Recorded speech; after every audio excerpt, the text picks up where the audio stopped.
Agnyte, tu mums pasakyk, ko nemoka šiuolaikinis vyras. Nemoka gyventi su savo lytiniais mechanizmais.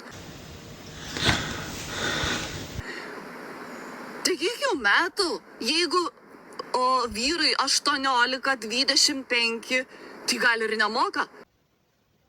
Bet jeigu jau 30 metų, virš 30, įda vyras nesusitvarka su savo pimpės reikalais, Tai va čia problema yra didžiulė. tai, nežinau, tai durnas vyrs reiškias. Manau, kad iš tavo komentarų tavo smegenys mirė.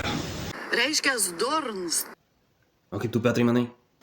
O ką man reikia, kad aš susiraščiau žmogų, kuris mane tik tai mylėtų dėl pinigų? Tikrai taip. Tai pasakok, Agnyte, kaip tada turėtų būti? Nežinau, pimpė negali vadovauti vyrui. Kam jis man reikalingas? Jeigu pradės vadovauti pimpė, tai ką vyras darytų? Jis pasidaro kaip šuva. Au, au, au, au, au! Au, au, au, au! Tai įsivaizduok, ant kiek gali žmogui būti kanistrai susipysę.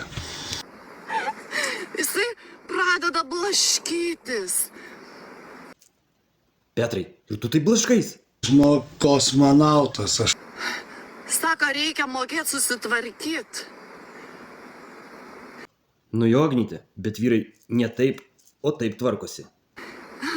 Tai va, nes jeigu vyras klauso savo pimpės, tai jisai net darban nenueitų. Petrai, ką tu manai?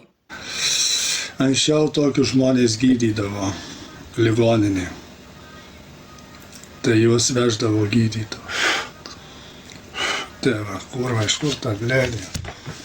Tai va, anksčiau juos gydydavo. Dabar viskas kitaip, hebra. Kam tu leidai čia tą bledį vidury žiemos? Ir ko toks piktas sėdi? Aš sakiau, žmonės nesipyskit prie manęs.